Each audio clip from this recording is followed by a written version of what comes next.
Good morning, friends. Today we are going to talk about the clinical examination of respiratory system.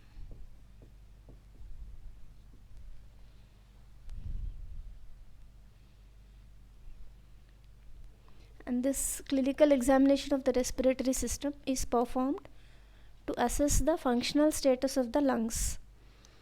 And before going into the examination proper, we should know some landmarks, anatomical landmarks. One is the mid-sternal line.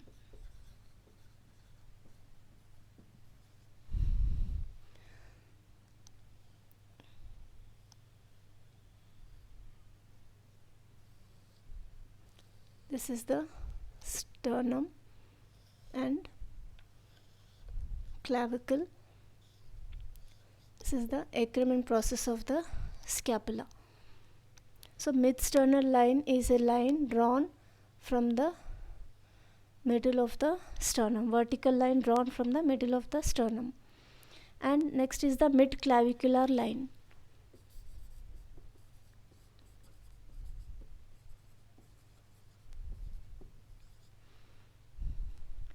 Mid-clavicular line is a line parallel to the mid-sternal line, and this is taken from the middle of the clavicle.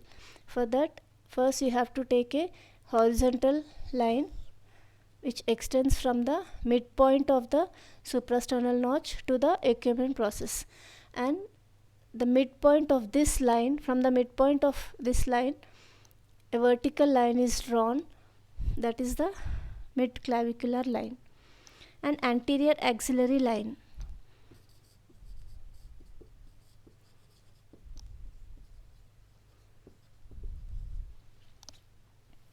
This is a line, vertical line extending downwards from the anterior axillary fold. Then posterior axillary line.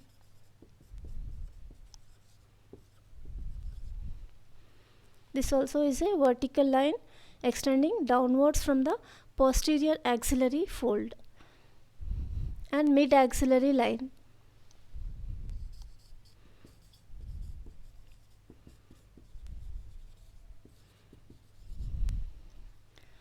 This is a vertical line originating at a midpoint between the anterior and the posterior axillary line.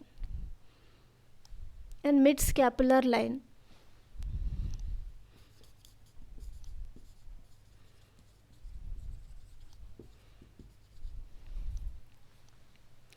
This is a vertical line on the posterior aspect of the chest which runs parallel to the mid-spinal line and extends through the apices of the scapula.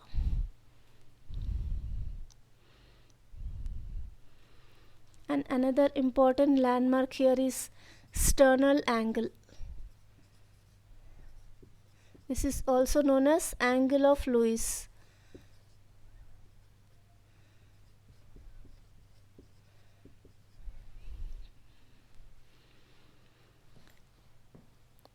Sternal angle is a transverse bony ridge of the at the junction of the body of the sternum and the manubrium.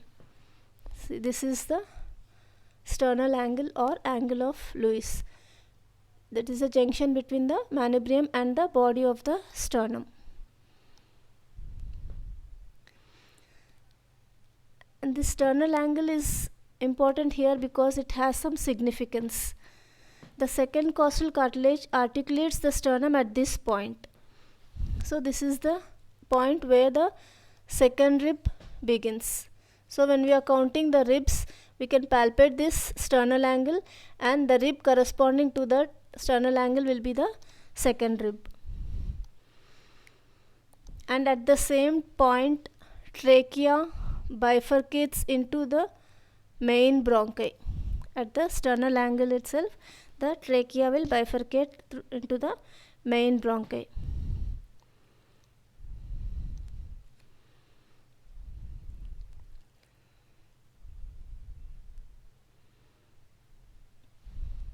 And another landmark is the suprasternal notch, which is the upper end of the manubrium sternae, suprasternal notch.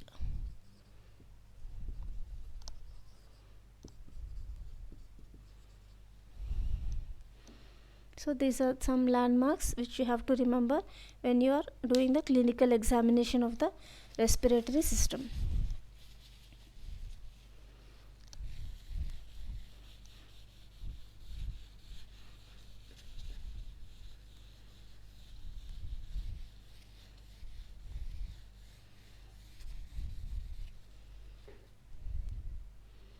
Now coming to the examination part, same as cardiovascular system examination, respiratory system examination also includes inspection,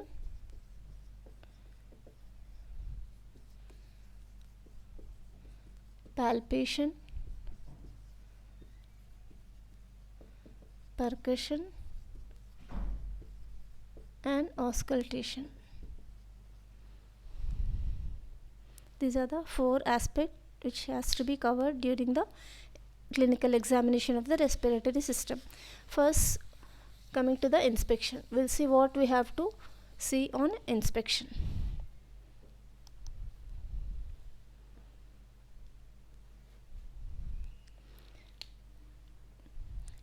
Here inspection means what we see in the subject. Here we are not going to touch the subject, we are going to see the subject and try to observe the findings. In this, first we'll look for the shape of chest.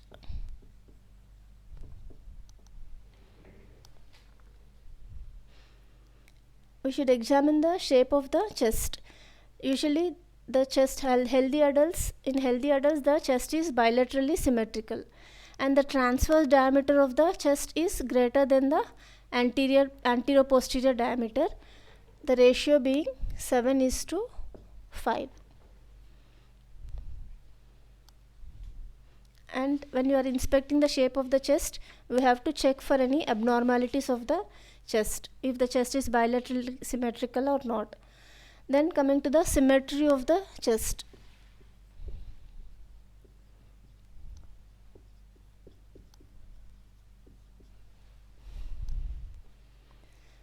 We have to look for the symmetry of the chest here, comparing the both sides of the chest, if there are any bulges or any depressions over the chest. And next is the chest movements or movement of the chest. Here we should ask the subject to take deep breath and try to observe for the movement of the chest, if it is expanding equally on all sides. Normally the movements are equal on both sides and they are more in the base of the lungs than the apex. So when you ask the subject to take deep breath, you have to observe for the movement of the chest if it is expanding equally on both sides. And next, coming to the respiratory movements. All this come under inspection only. We are not going to touch the subject here. You are going to only look at the subject and observe all these findings. In the respiratory movements, we have to look for the rate,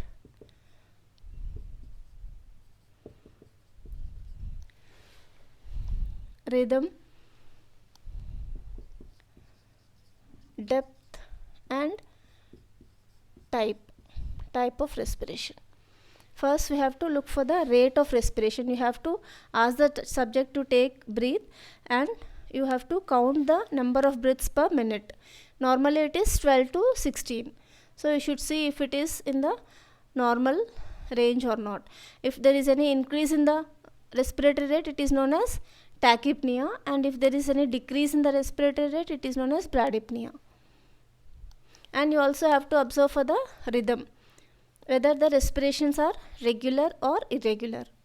And you also have to look for the depth of respiration. The respiration may be decreased unilaterally or on both sides. And you have to look for the type of breathing. respiration is predominantly thoracic or abdominal. In men, usually the type of respiration is abdominothoracic. In males, it is abdominothoracic, whereas in females, it is thoraco-abdominal. In males, it is abdominothoracic. That means when you ask the subject to take a deep breath and observe for the expansion of the chest, the abdomen will be more expanded than the thorax. And in females, thorax will be more expanding than the abdomen when they take deep breath. So these are the things you have to cover under inspection. Shape of the chest, symmetry of the chest. You have to, in these things, you have to look if the chest is bilaterally symmetrical. Then movement of the chest. When the subject is taking deep breath, try to look for the movement of the chest if the chest is expanding equally on both sides. Next, coming to the respiratory movements. In this rate, you have to count the rate of respirations. That means number of breaths taken by the subject in 1 minute. And rhythm, if the respirations are regular or irregular. And depth of the respiration, if the respirations are decreased or increased, or if they are decreased unilaterally or bilaterally. And type of respiration, if it is abdominothoracic or thoraco-abdominal. These are the things you have to cover in inspection.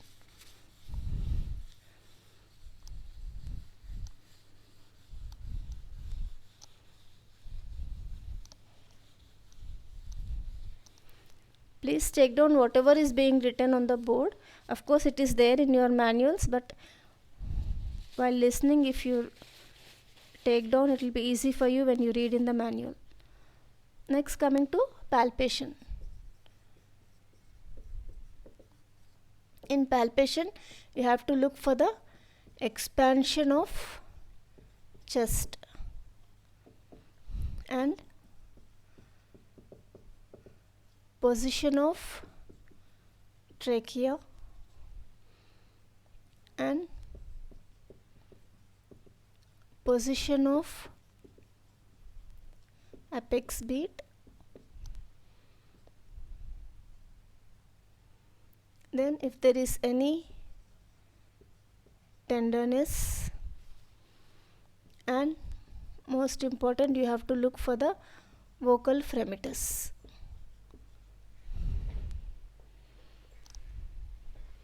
So first, coming to the expansion of the chest. Expansion of the chest is assessed by placing the two palms firmly on both sides of the chest and opposing the thumbs in the midline anteriorly. You have to place the hands in such a way that the two palms will be firmly placed on the both sides of the chest, and the opposing thumbs are placed in the midline anteriorly. And the subject is asked to take a deep breath, and movement of the thumbs away from the midline is observed. This indicates the extent of expansion of the chest. Normally, the thumbs should move 5 centimeters apart. If the movement is less, or if it is more or less on one side, then that shows there is some defect on that side of the lungs. So the expansion should be equal on both sides. Hope you understood how the expansion of the chest has to be assessed. First, you place your two palms firmly on both sides of the chest and opposing the thumbs in the midline anteriorly. And now you ask the subject as if you are holding the subject at the ribs. You place your two hands on either side of the chest. Then you ask the subject to take deep breath. And when you are placing your palms on either side of the chest, you see that your both thumbs are opposing each other in the midline anteriorly. Then you ask the subject to take a deep breath and observe for the movement of the thumbs. When the subject is taking a deep breath, the thumbs will be moved apart. Normally they should move around 5 centimeters apart, and they should move equally on both sides. If at all it is normal. Then coming to the position of trachea. The position of trachea can be detected by two ways. One is you have to place your ring finger and index finger on either side of the suprasternal notch, and with the middle finger you try to palpate the trachea from above downwards. If the trachea is in midline, when you are palpating from above downwards, your finger will land in the suprasternal notch exactly in the center. If at all the trachea is deviated to one side, then your finger will also be deviated to that side to which the trachea is deviated. So this way you can confirm if the trachea is in central position. And another method is you can insert your fingers in the space between the anterior border of the sternocleidomastoid muscle and the trachea. If the trachea is centrally placed, you will be able to insert your fingers on both sides of the trachea equally. If at all trachea is deviated to one side, on that side the space between the sternocleidomastoid muscle and the trachea is narrowed, so you will not be able to insert your fingers on that side. Then position of the apex beat.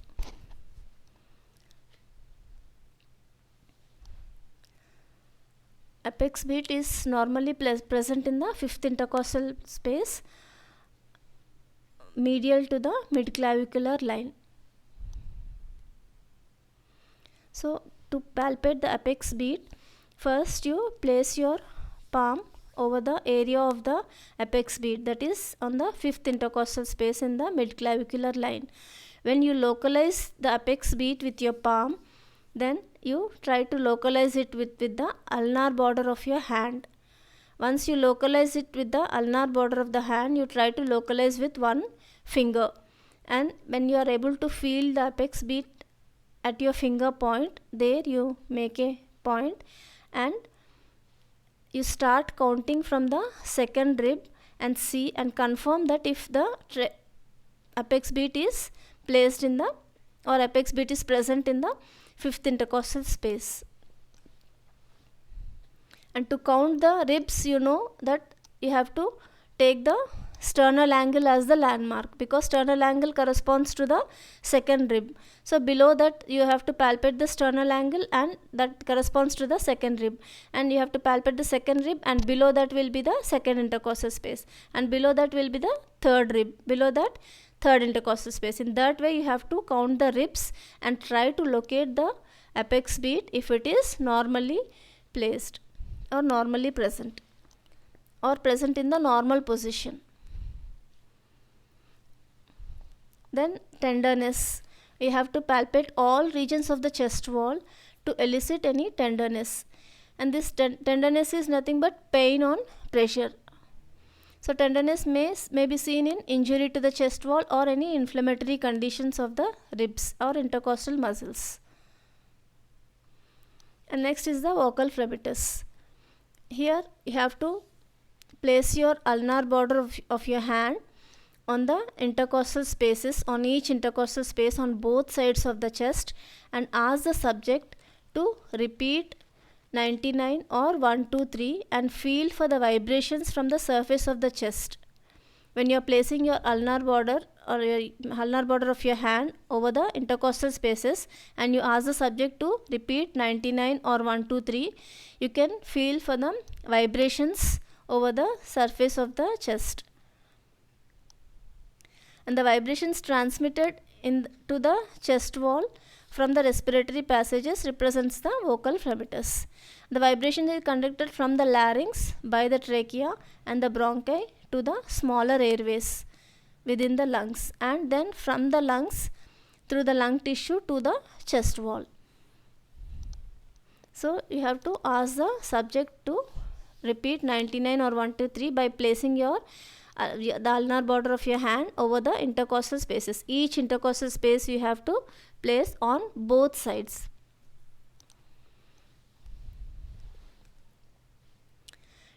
Tenderness. Okay, this is finished. Percussion. Next come to the percussion. So these are the things you have to look for in palpation: expansion of the chest, position of the trachea, position of the apex beat, tenderness and vocal fremitus.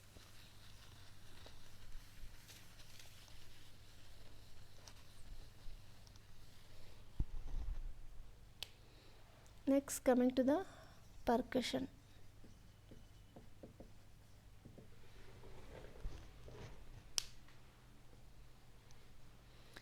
We have to percuss the different areas, that is the supraclavicular area, infraclavicular area, mammary area, inframammary area, axillary area, infraaxillary area, suprascapular area, interscapular area and infrascapular area. You have to percuss in all these regions on both sides of the chest. When you are percussing on the back of the subject, ask the subject to cross his arms in front of the chest. That means the left hand touching the right shoulder and the right hand touching the left shoulder.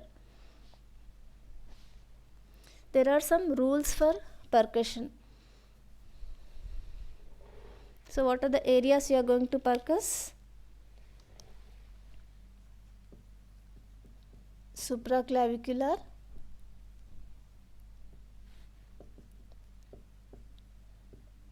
infraclavicular, mammary area, inframammary,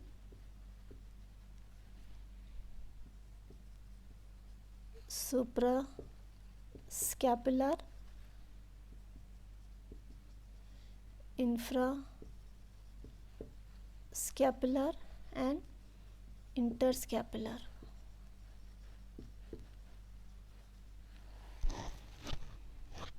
So these are the areas you have to percuss, and there are some rules for percussion.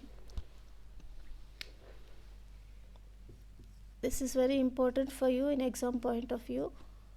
Rules of percussion. If at all you get this system for examination, rules of percussion will be definitely asked in Viva. So first rule of the percussion is that you should apply the pleximeter finger firmly on the surface of the chest. For percussion you should use two hands, one is pleximeter and one is plexar. Pleximeter you have to place over the surface of the chest, that means whichever hand you are taking as pleximeter, you have to place that hand firmly over the surface of the chest. That is the first rule of percussion.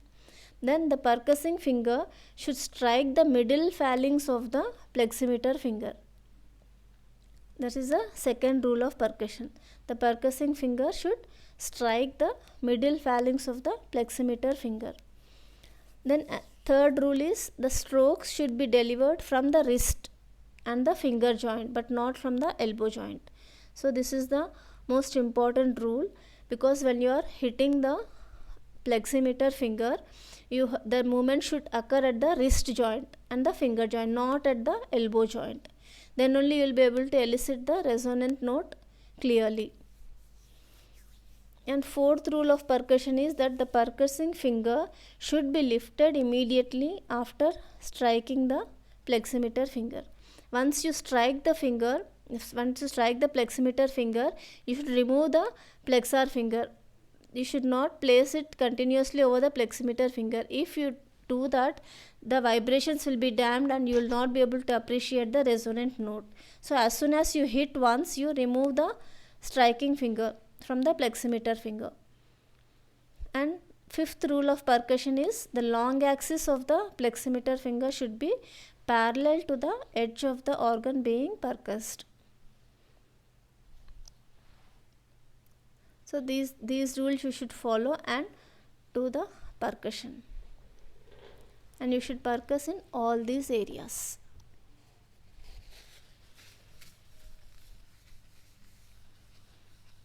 Next, coming to auscultation.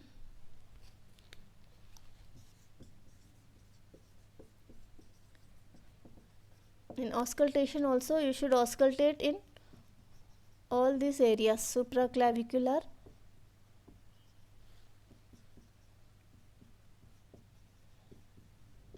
infraclavicular, and auscultation is done with the stethoscope.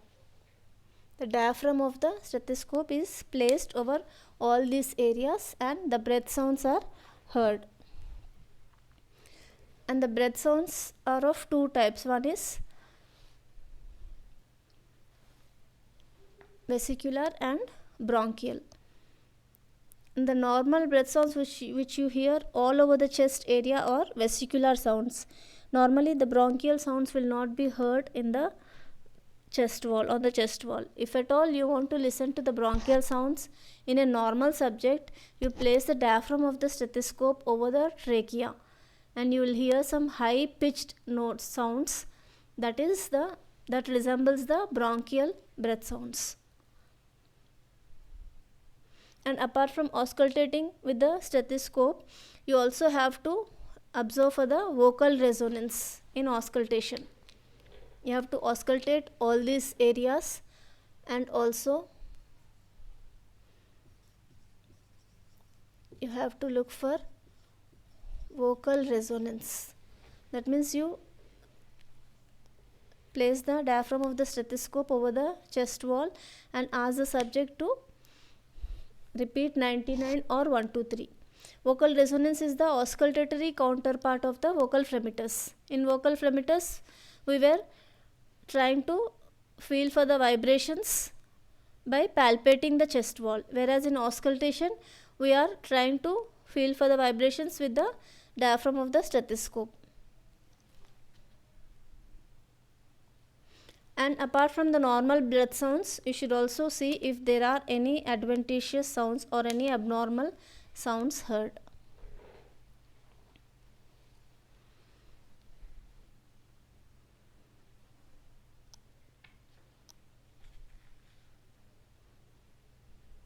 And when you are listening to the breath sounds, you should look for the intensity and character of the breath sounds. The breath sound is produced by the repetitive movement of air into and out of the alveoli that are ventilated. So the intensity of the sound is directly proportional to the amount of air entering the alveoli. So if there is reduced air entering the alveoli, then the intensity will be reduced. It is usually seen in some airway narrowing like bronchial obstruction or fibrosis or atelectasis. In all these conditions, less amount of air will be entering into the lungs, so there will be reduced intensity, and there can be increased intensity also. This is usually seen in emphysema. And next, this is the intensity of the breath sounds. Next, coming to the character. It indicates two types of breath sounds, that is vesicular or bronchial. Vesicular, it is the normal breath sounds heard all over the chest wall. And the character of these vesicular breath sounds are, that is, the duration of inspiration is more than that of the expiration, and intensity of inspiration is greater than that of expiration. And in vesicular breathing, there is no gap between inspiration and expiration, and the sounds are rustling in nature and they are low pitched. These are the characteristics of the vesicular breath sounds. Whereas bronchial breath sounds, the duration of expiration is equal or longer than the inspiration, and the sounds are harsh in nature and they are high pitched. So these are the difference between the vesicular and bronchial breath sounds. Vesicular breath sounds are normally heard all over the chest wall and chest area, and they are low pitched, whereas bronchial breath sounds, they are normally not heard and they are high pitched and harsh. And here the expiration is longer than the inspiration in bronchial breath sounds.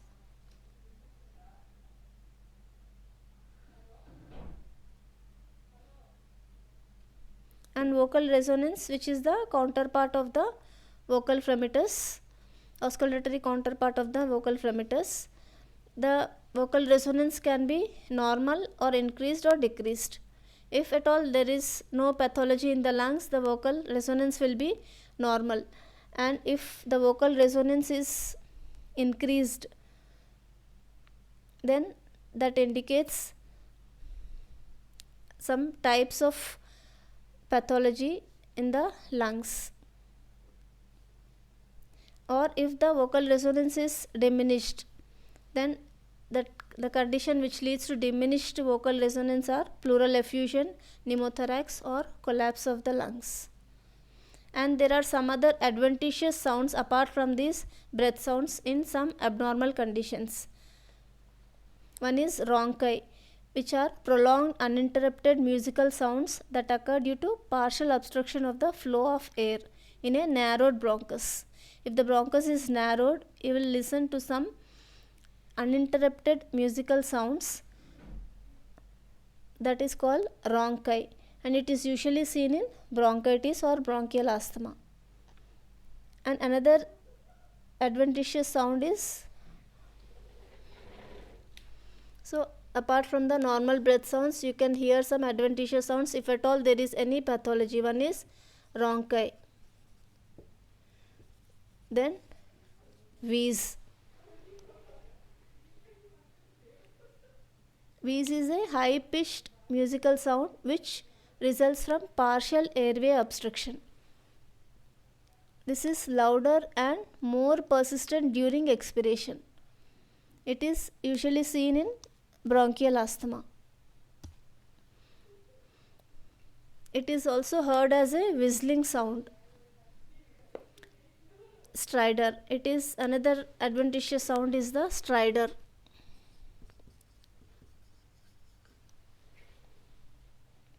So this is a jerky, high-pitched, coarse sound which is usually heard during inspiration, and this stridor is seen usually in foreign body impaction or tumor. And crepitations. All this you will be able to appreciate if at all there is any pathology. Normally you will not hear to any of these adventitious or added sounds. Crepitations, they are moist, discontinuous crackling sounds. They are produced either in the alveoli, bronchi or in the cavities. They are seen when there are any secretions present in the lungs, or they are heard when there are any secretions present in the lungs. And these crepitations can be fine crepitations or coarse crepitations.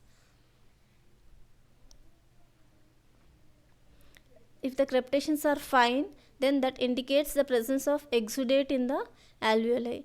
If the crepitations are coarse, then that indicates there is some bronchitis or polycystic disease of the lungs.